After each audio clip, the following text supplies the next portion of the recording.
What's up, everybody? Justin here, coming at you. Aces Conference, the podcast. As always, I'm here with my friend Tim, who you cannot see down there if you're watching the video, because we got our logo strapped across his face. What's up, Tim? Hey, Justin, how's it going? Can you, you want to put your hands over it? Try to... Rich Wingfield can Kilroy it. There you go. Aces Conference 2020, the prequel. It's our virtual show happening May 19th to 20th online. Go to acesconf.com. and then click on the button that says register for May for details. It's free, so tell all of your business friends about it.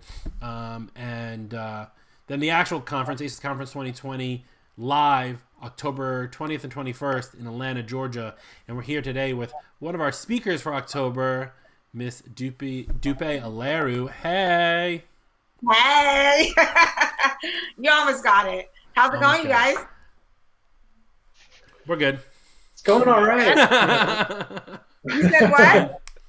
It's fine. We're managing.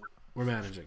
So, okay. Dupé, a lot of people, and especially the Aces attendees, don't know anything about you. So, why don't you give a little bit of history about yourself, tell people who you are, and then maybe tell people something that nobody knows about yourself. Nobody knows. That's going to be hard, man. I'm such an open book, but welcome, everyone. Thank you so much for having me on, Tim and Justin. So my name is Dupé Aleru, and I am a motivational speaker and content creator. Just to give you guys a little bit of background, I'll keep it short. I'm a former teacher turned entrepreneur.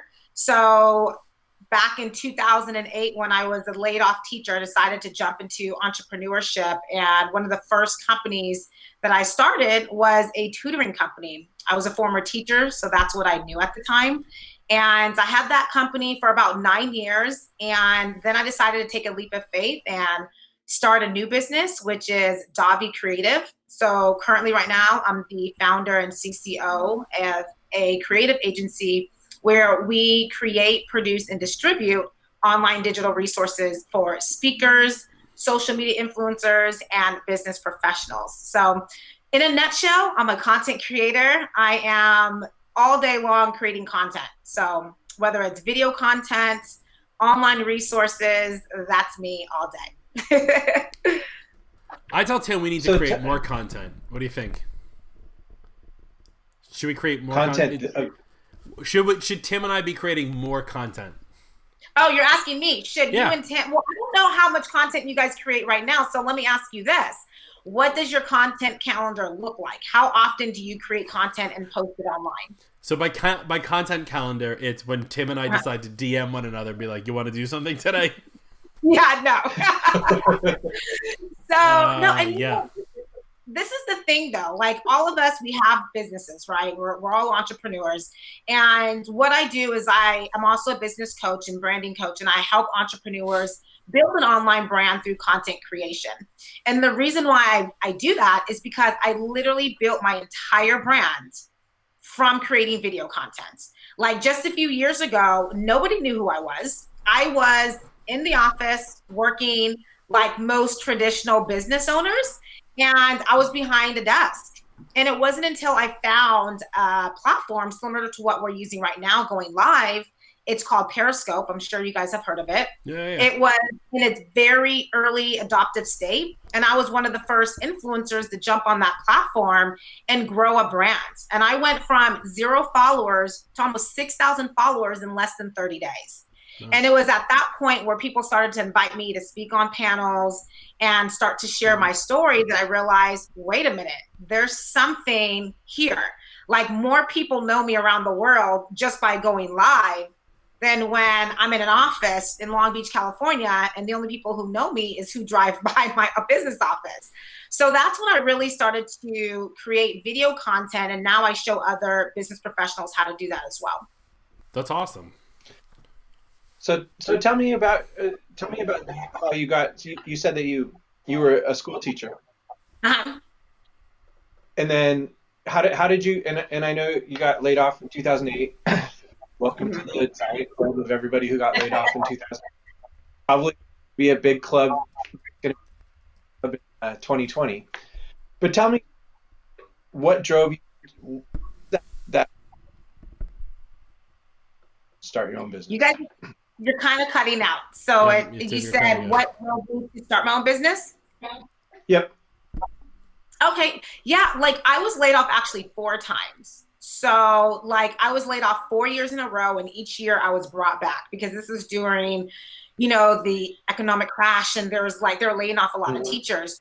The final year in 2010, it was funny how I even started my business. My students, I taught kindergarten that year, and my students' parents were the ones who suggested that I start a tutoring company and tutor their kids during the summer. And little did they know, their idea sparked into a company that I had for like almost 10 years. And so that's really how it started. Just the constant being laid off, feeling a little bit discouraged, and then kind of saying, you know what? I'm going to take control of my own career and I'm going to be an entrepreneur. I didn't know what I was doing, but I figured it out. And 2 years after that, I opened up my first brick and mortar office. Yeah. Nice.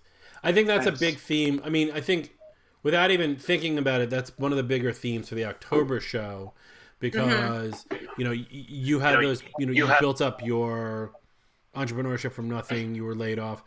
Matt Zachary, our keynote, who was he had cancer and then he was down in the dumps about it, but then he built himself up and built a giant organization. Even Melanie Curtis, who we talk about all the time, she won't ever admit her downs, but I know she had downs. What started Virtua was that I got fired in 2008 from a company. And this is a true story. I got fired on a Friday. And that following Monday, I was supposed to go to Macworld in California, in San Francisco, and they were supposed to pay for it. And they were like, we're not paying for it. And I was like, well, crap. And so I went. I saw Steve Jobs. It was the introduction of the first MacBook Air. Had a miserable time. Did nothing but, because I didn't have a girlfriend. I didn't know anyone in California at the time. I was like texting my mom. I was like, what do I do for dinner? Like, it was horrible. But I came back and I bounced. And, now 12 years later, Virtua is much bigger than it ever has been, and it's spawned, Autrieve, which is now Virtua XYZ, and ACES, which is now Virtual Conferences, and all this stuff. So like that hardship sometimes is what's just needed to kick you in the ass. Exactly. I say that a lot in my keynotes. When I talk about overcoming adversity, it's pretty much we're all going to experience it, and I know for a fact, and I told you guys about my layoffs, but during that entire time, I was dealing with some health challenges as well. So not only was I trying to figure out what I needed to do in my life financially and like career-wise, but I was also trying to overcome some health challenges. And it was going through what I went through that really shaped me into the person that I am today. Because like you said, especially when you hit rock bottom, there's no other place to go but up. So right. at that point in my life, at like 26, 27 years old, I was like, well, nothing can be worse than what I just experienced. So for me, that really fueled me to just go after it. And it was just this fearless type of mentality that I had that kind of stuck with me to where I'm just like, listen, we have one life to live, now or never. And that's just always been my life mindset. We've had, Tim and I have done an episode because mental health in general is a bit of an issue, especially for our industry. Because so many of us work from home normally, and we're not surrounded by people. We interact through texts on Slack or whatever it is. So to be able to grow from that is definitely a testament. So let's shift gears. Let's talk about the content here for a second. I've been following you on Instagram since we decided to bring you on board. I've been watching your stuff. I love your little cook-off with your whole family the other day. That was really cute. Oh, you saw that. What the niche for the ACES attendee that is an IT professional, let's not say the virtual show, but the normal show. Right. They're an IT professional. They're looking for new customers, and I don't want to give away the whole secret because I want you to come in October and tell them everything. But how can they? Because I know a lot of them are very not antisocial. They're antisocial, but they're anti-social media, right? So there's a difference, people. There's a difference between antisocial and anti-social media. What platforms or what ideas or what is the first step for some of these folks to start getting some of that content out, or start doing, like, should they be writing? Should they be blogging? Should they be videoing? Should they be doing a podcast? Should they be hanging out with Tim all day long? Like, what's the right move? Because maybe we're doing it wrong, Tim. Maybe you and I should never be doing this podcast. No, I mean, honestly, people always ask me that question, and that's such a good question, Justin, because when you want to start putting out content, you have to put out content that resonates with you first. Yeah, you are focusing on your target audience and what medium is going to drive it and hit the nail for them, like where they're like, oh my gosh, I got it, right? But we have to be self-aware. I think self-awareness is key, because you probably have seen it, people doing video, and they look so uncomfortable, and it makes you uncomfortable to where you can't even take in the content, right? So I like that you and Tim are doing, your podcast, because you guys are great on camera. You guys are funny, you're not shy. So I think the first thing is to ask themselves, like, what medium do you want to deliver your content? Is it long form or short form? Like you said, blogging. Long form, short form would be Twitter. Short form, long form would be LinkedIn. Are you great on video? So do you want to start a YouTube channel or post on Instagram, right? Or do you want to do podcasts? And so there's various platforms to use, like Anchor and so on and so forth. So it's really about self-awareness first. And then once you figure that out, then you can get into the, creating content on a consistent basis. Right. So Tim, okay, knowing what Dupé said, what should we do? What you should do? Well, Tim, what would Colonel Potter do? He's Colonel. Got that Aftermath reference in? You thought I forgot about it.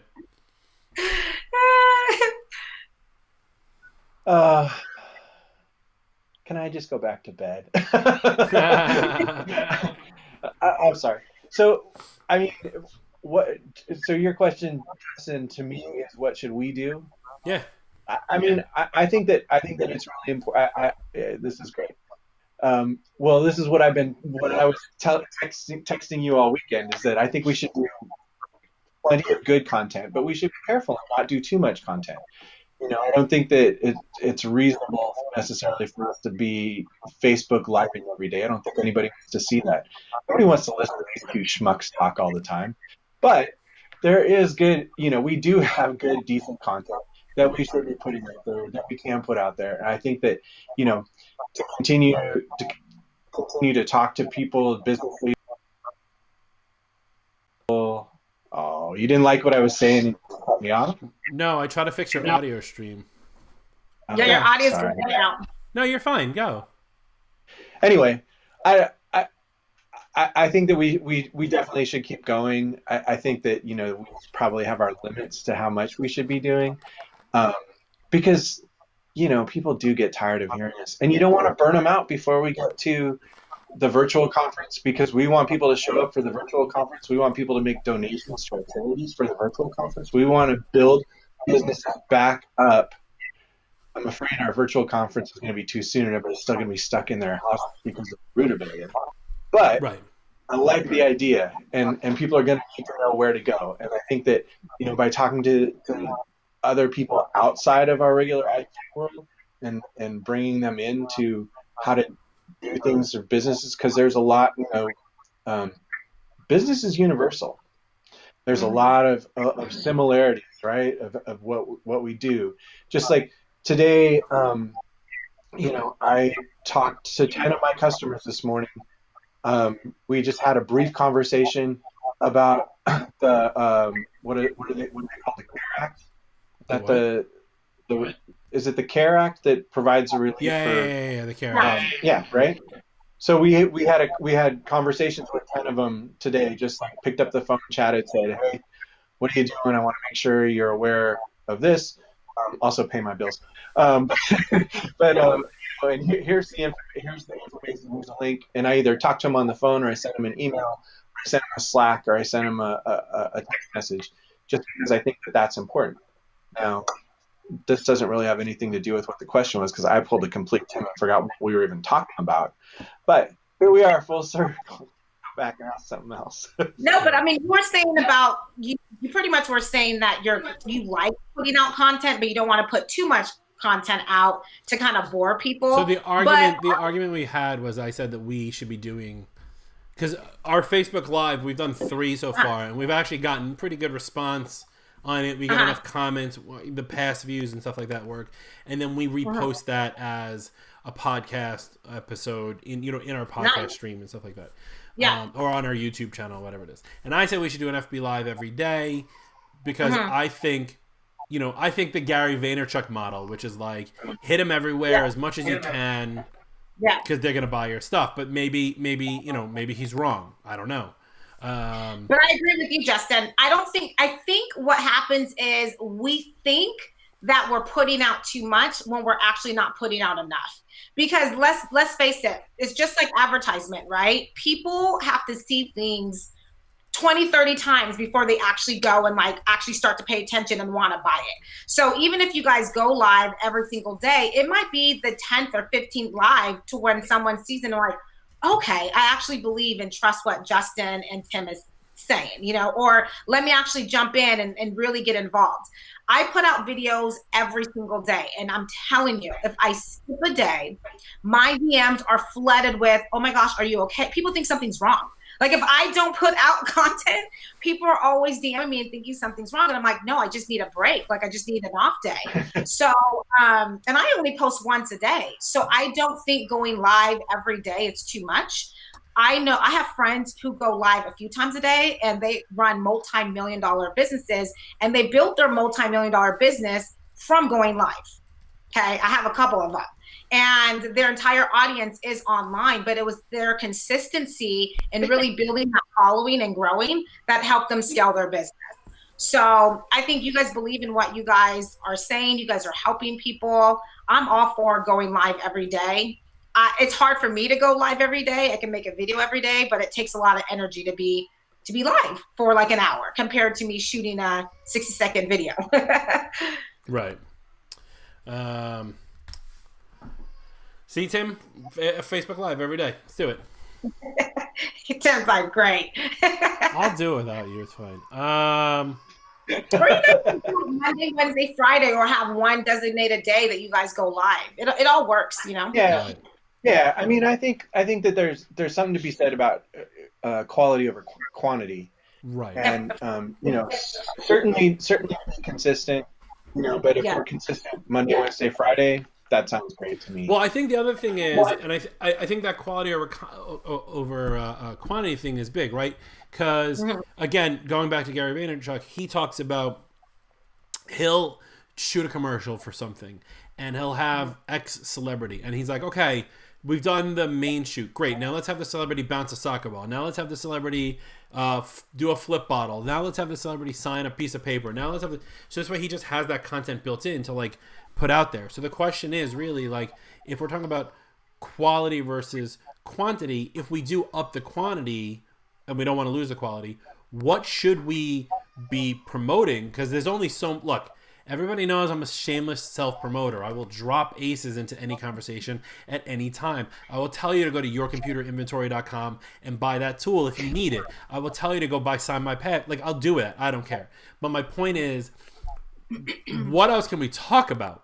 Like, Dupé, the question is like, what else could, if someone's trying to put out a lot of content that's on brand, right?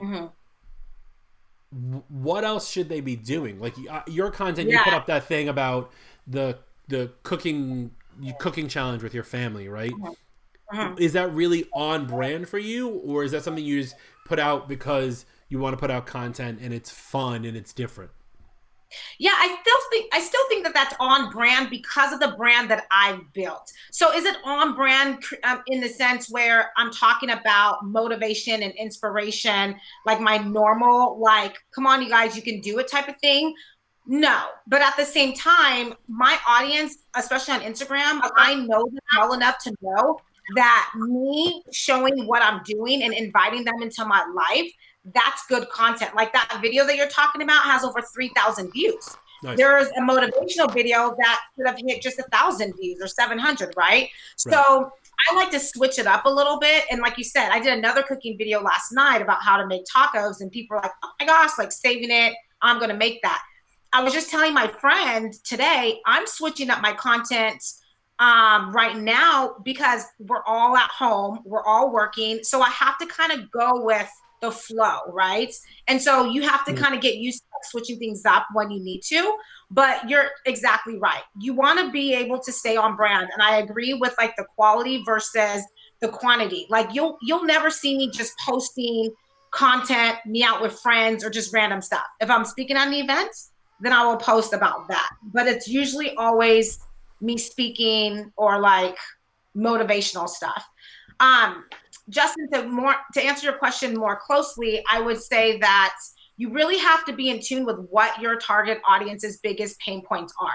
Because if you're not in tune with that, then you're going to lose momentum on what to create. For me, if I go underneath one video, there's just so many comments and so many questions that now becomes my content. So I never run out of content because with my DMs, with my membership site, with all the comments that I see on social media, I spark ideas, even just conversations that I have with friends. And I'm like, boom, that's a video tomorrow. So just really paying attention. So basically we just need John Motor and Brian Best to like leave more comments for us to tell us what to do, right, Tim? Right. No, but if you guys are going live and you're telling them, hey, you guys comment below, or you're asking questions, then that can become content for the next show, Right. Yeah. I dig it.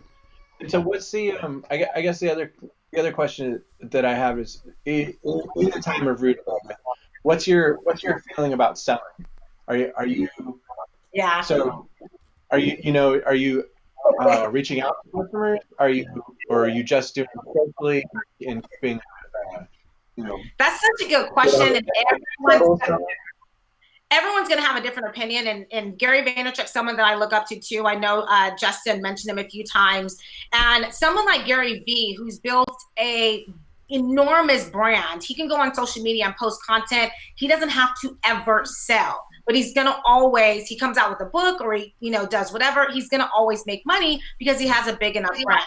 And I think that's why it's very important to focus, for me, this is my personal opinion, to focus on building your community and building a brand, because when you do have something to sell, it sells itself.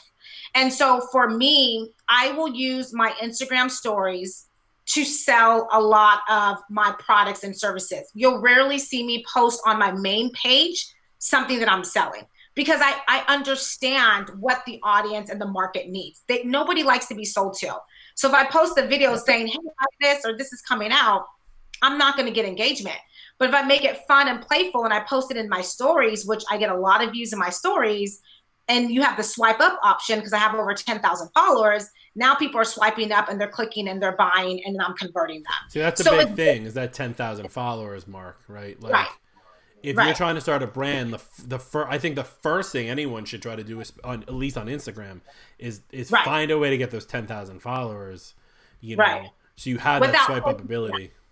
Right, without purchasing them, because if you purchase that 10,000 followers, it defeats the purpose. You don't have that 10,000 following when you are wanting to sell something. There's going to be bots. No one's going to buy anything.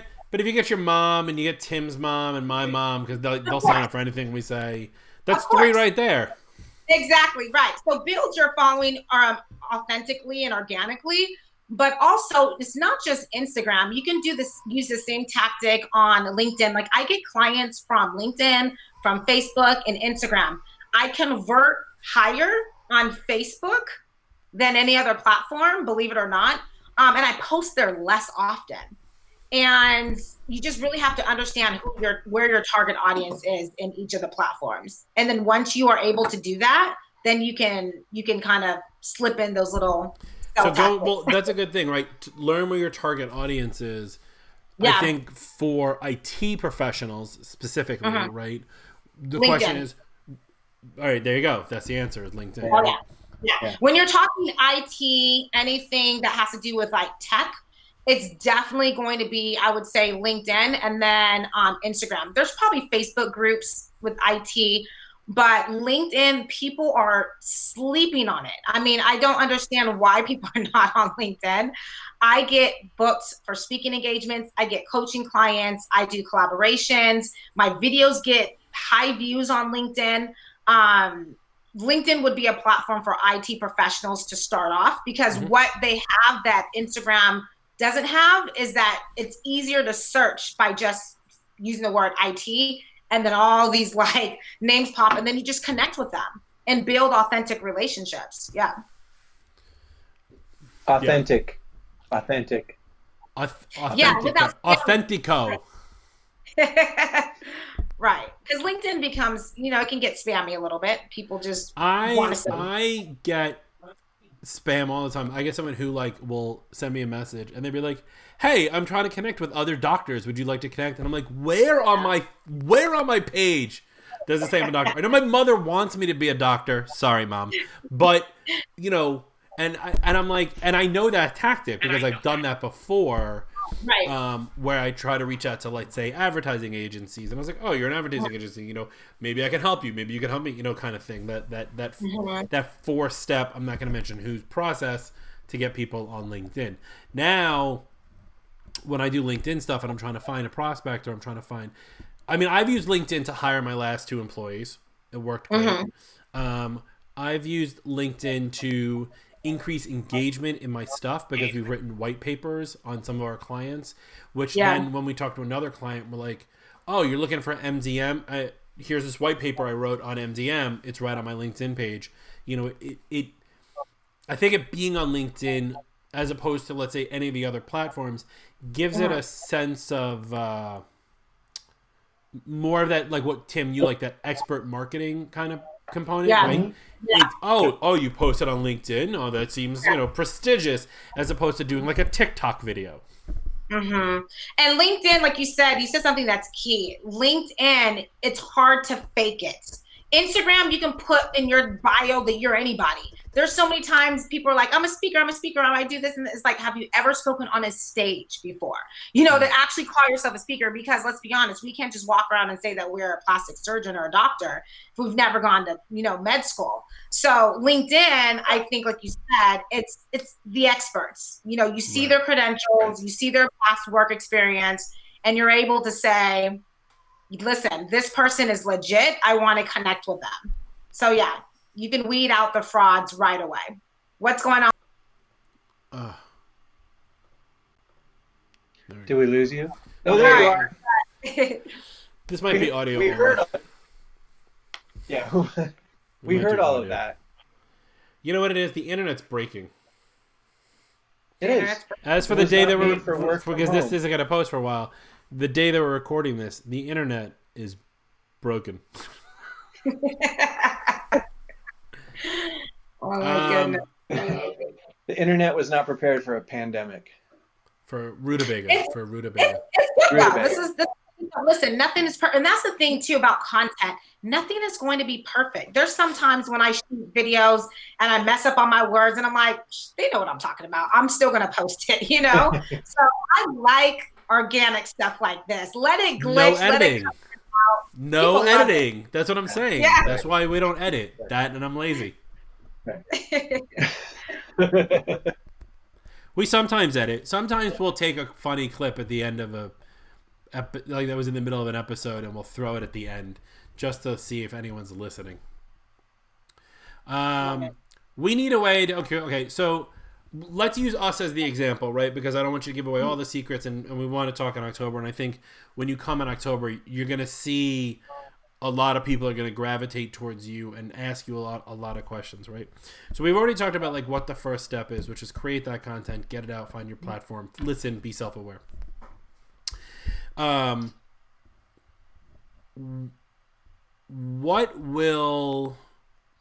do I phrase this? If you're trying to answer the question, because the problem for IT professionals, and I'm going to ask this for all IT professionals this way, when we get to October, you guys don't have to ask. Nobody's looking for us unless they're looking for us, right? Nobody needs an IT person unless something is broken. So how does one leverage that, should they just be putting out content all the time so this way when their stuff is broken they know the name, or should they be putting out specific content targeted with like keywords like broken shit? Like I don't know what the way to make that work. Like what would, especially in the IT field, like these people be trying to do to really kind of hit it out of the ballpark? Here's the thing that you said that it's so funny. The thing that you just mentioned, you see it as, I don't want to put words in your mouth, but you see it as like, oops, I didn't shut off my phone. Sorry, guys. You see it as a downfall or a problem when someone like me sees it as an advantage. The fact that like your market, there's like not so, and I don't know, maybe there is, and maybe you don't know, there's not a go-to person, like a big name like Gary Vee. That is like amazing. Like, be that person. You know what I'm saying? If there's nobody doing that, then that can be you, or that can be the next guy. Someone like me, I'm a motivational speaker, but that field is so oversaturated. Like, luckily I was able to build a brand being an African-American female speaker. It definitely helped me like differentiate myself from a lot of like the male dominant speakers out there. But at the same time, you have more of an advantage because maybe it's not something big in your market yet, being an IT content creator. So I think you have a way more upside than someone like me. You know what I mean? Right. And to go back to like, what are you going to do? Honestly, let me tell you, and I'm sure we've all done this, YouTube, especially for IT professionals, their platform, yes, I say, you know, post on LinkedIn, but YouTube should be their number one focus, because what do we all do when we need assistance for anything? How do I take off this toilet seat? How do I look in my garbage disposal? Something is stuck. Literally the other day, my car died in my garage. I text my neighbors. They came out there and they were going to jump me. However, because my car died, I couldn't put it in neutral. So I was like, oh my gosh, how do I put it in neutral? So then my friend, Brian, was like, let me go in the house and like get my longer jumper cables. In like 2 seconds, I Googled how to put a Honda in neutral. You know, when your car's dead on YouTube, literally watch a 2-minute video, car's in neutral by the time he even comes back out. And he's like, how did you figure it out? I'm like, YouTube. He's like, oh my gosh, go figure, right? So like, same thing for like IT professionals. Just like you said, if such and such breaks, you know, this is what you do. I learned how to use Adobe Premiere Pro from watching all the professionals who showed you on YouTube. So like ITs have such an upside advantage where you can sit at home because you guys are introverts, right? Or, for the most part, yeah. We'll go with it. Yeah, so you guys can sit in the comfort of your home, use a platform like what we're doing right now, and you can literally be doing tutorials and teaching your audience because you understand their pain points. If such and such breaks, this is how you fix it, how to use da-da-da, whatever. I'm not an IT expert, so I don't know the lingo. But you can be creating all this content, uploading it to YouTube, creating like an audience, and then all of a sudden you get over 1,000 subscribers, you have an opportunity to start get sponsored, and then that's where you start selling your product. So at the end of those YouTube videos, you can say, click here for more, and you can start driving traffic to your membership site where you're charging a certain. See, I don't want to give away everything, right? Because no. Save it for October. But I'm just saying, do you get what I'm saying? So no, totally. Yeah. So this. Okay, it's funny that you mentioned this. So Tim and I, a couple of episodes ago, we've been having an argument about YouTube. Virtual Computers, my company here, Virtual Computers, we do a thing called Virtual 365 Days of Tips. It's on Instagram, LinkedIn, Facebook, on Amazon Alexa. I was going to start recording them and putting them on YouTube and make an entire gallery of tips. And then rutabaga happened and children, and I can't actually record in my studio anymore right now. So, but Tim and Adam Angst, I'm going to call you out, boy, said YouTube is worthless for that. And I think you disagree. But Tim, yeah. Listen, let's clarify. Okay. I want to defend myself a little bit. I didn't say it was useless. I just asked what the ROI was. The time you're going to spend on it, and then what's your return going to be? That was my question. That's a fair question. ROI on doing the YouTube. And he's right.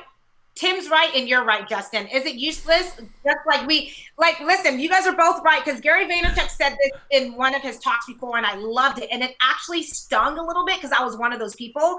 He said, people always say Facebook ads doesn't work. No, it works. It just hasn't worked for you yet. Listen, is it going to happen overnight? Absolutely not. Does YouTube work? Yes. Who made the most money last year? It was like a 9-year-old kid who made like over $20 million. You know what I mean? Ryan, Ryan's Toy Kids. Yeah, my son watches that garbage. Right. So like YouTube works. There's like thousands of people who are multimillionaires from YouTube alone, right? But the key is what are you willing to do in order to make it work? It's not, and let me be honest with you, it's going to some people, it takes them years. So if you're going to go into it thinking, okay, let me just spend a couple months, and if it doesn't work, I'm going to give up. Yeah, you're right. It's not going to work for you. I've been on YouTube for years and it hasn't worked for me yet, but I'm still consistent because I know one day it will, right? So, so that answers your question, Justin. And then Tim, you're right. Like, you have to weigh, where am I going to get my biggest ROI right now? So if you are willing to put out content every week on YouTube for the next 5 years, hoping that it's going to work, great. If you think, you know what, my ROI will work better on LinkedIn, then do LinkedIn. So everyone's going to have to weigh it for themselves. Yeah. And if you're partnering together, then you guys are gonna have to come to an agreement. Nah, these are all me. These are virtual, not creative text. I'm gonna do it. You know what? I'm gonna do it as more, like, if nothing less, it's a social experiment to see, one, do I know how to do marketing well? I think one of the problems, and this comes up a lot at ACES, and I've heard it at ACES a lot of the time, is a lot of the IT professionals who come, and again, we're talking about October, we're not talking about the virtual show in May, but a lot of the IT professionals who come, they know one thing: computers. They know the logistics behind computers, and they understand how computers work. And the problem is, and some of our attendees will take offense, is that they are business owners and not entrepreneurs, and they don't think about the other components to make a business work, in this case, marketing. And, you know, nobody likes marketing other than marketers. You know what I'm saying? Yes. Like, I like marketing, but that's the only way to get your name out there. And exactly. I want to say this before I forget, because you said something that was so important. Your IT professionals, you said that they're business owners and not entrepreneurs. Their target audience, because I'm thinking now to Billy Jean, who is a multi-millionaire, but he's in marketing. So your IT professionals' target audience will be other IT professionals. Here's why. Because when they're creating those videos and they're creating that content, they're actually teaching the IT professionals at that bottom level who want to make it to the intermediate or the advanced level. And so that's how they're going to be able to scale quickly, because they're already teaching people who have prior knowledge on what it is that they're teaching. So this is perfect. This falls right into what I'm doing now with the virtual consulting group, right? Because in virtual consulting, I have virtual computers, which is for users, and we have virtual consulting, which is for IT professionals, where we're trying to help other IT professionals through software that we've built, the conference, books I've written, things like that. So this kind of fits right in line with that, and I dig it. Now the wheels are turning. I mean, I also just drank this entire bottle of Coke on our call, so no, like that's the wheels are turning. Like, maybe I should change I should do 2 levels of videos. I should do 365 days of tips for home users, and then tips for other IT consultants. The reason why you're gonna focus more on the other IT consultants is because they are they're your paying customers. They are in that, you're solving an immediate pain point for them, because if they want to build their businesses as well, they're willing to pay for what you know. Here's a question that I tell people to always ask themselves: what do you know that other people need to know and are willing to pay a price to learn it? So if you can ask yourself that question, it would be other IT professionals who want to be where I'm at. Maybe they want to have their own conferences or have their own community. And so you're teaching them how to do that. And so that's what I do. Yeah. I know a lot of really random things. Like, I don't think anyone's going to pay me to find out the name for the most famous extra. By the way, his name is Jesse Hyman. He's in literally every movie if you want to Google him. But like, I don't think people are going to pay me for that. Tim, you're looking at me funny. I'm telling you, look this dude up. No, you'd be surprised. There are people on YouTube making millions of dollars just making a peanut butter and jelly sandwich. Like, listen, or showing their cat. I mean, things are like ridiculous. Yeah. Who do you follow? Who are your favorite? Who do you follow on YouTube? Anybody good? No, you know what? I'm very weird when it comes to YouTube. I have people that I follow, but when I go on YouTube, I just pretty much just click on whatever interests me. I'm either there looking for something specific, or I'm on there listening to music. I have a few people that I subscribe to. Kyle Hill, for example, he does like science. He does pop science kind of stuff, which is really fun. A couple of food ones, Alamazan Kitchen, the ASMR Kitchen, that one's really fun. A couple of finance ones, and then the rest are all my kids stuff. That kid you were talking about, Ryan from Ryan Sawyer. Yeah, he's on there, and I'm like, why am I subscribed to this little of a There's kid? A lot. People have some great YouTube channels. I mean, it's such impressive. I try not to. I have that Gary Vee mentality when it comes to content. I take in certain content mostly as a speaker, a lot of pastors and a few motivational speakers, but I try not to take in so much of people's content because I don't want to lose who I am. Because you start to mold yourself. You start to see something, you're like, oh, I'm not doing that. And then you start to compare. You know what I mean? So I tend to just do me and engage with my audience. I used to do that when I first started speaking years ago, and I used to only watch Gary Vee. I used to go out and I used to act the way Gary Vee would act and be like, you know what I mean? Like I don't do that anymore as much. Right. All right. We have to wrap this up. Tim, you have any other questions for Dupé? No. Who's Gary? Okay. That was funny, though, actually. Who's Gary Vee? You can't miss him. He's actually right behind you. No, I think this is great. I'm super excited to meet you in person when you come down in October, Dupé. And I think the stuff that you have to teach, especially this core group of ACE attendees, we'll learn a lot from you and learn the better ways of doing things. Like I said earlier, I know a lot of them are very anti-social media, and I think that your experience with it and your story and how you can explain things will help open their eyes a little bit to how to do it right. And then the next thing, they're all gonna come to you and be like, "Can you do it for me?" And then bank. Right, exactly. Creative agency, we do it. So, I mean, we do the video editing and the social media posts, but they would have to be able to film and all of that. But yeah. We'll work with them. This was fun, you guys. Great. I'm glad you liked it. This was a lot of fun. Yeah. Sorry, my mic. Tim, did you learn anything? I did, but I'm not going to tell you what I learned. I'm going to keep my secrets. But that's why I do this show, so that I can learn from the guests, because I'm 3 or 4 weeks ahead of everybody else. Right, until the episode drops, right? I learned a lot from Tim takes advantage of the guests, asks a bunch of questions, and then between the time we record and the time the episode goes public, he's already implemented it, and then crushed it. No, that's smart. That's smart. That's smart. I would do the same thing. I'm insider trading, yo. Oh, it's bad. All right, Dupé, thanks so much for being here. Just hang on one quick second. Guys, it was fun. Tim's there. Logo's there. And live stream. Boom. Tim, that was fun. It was a good time. That was a lot of fun. So for those who are paying attention, come see Dupé October 20th and 21st at Aces Conf. We're going to be in Atlanta, Georgia. Go to acesconf.com. And while you're on that website, don't forget to register for May for the virtual show. 2 full days, 12 hours each day of nonstop content to help your business survive the rutabaga. And it's not just for IT professionals. This is going a little bit broader. We want anyone who has a business. Tim, I just invited all of my clients to come see the show. Good. Like I sent out Good. I sent a weekly email regarding the pandemic, and I try to put some silver linings into it, and then sent out a thing saying, hey, this is what we're doing, and it's for all businesses.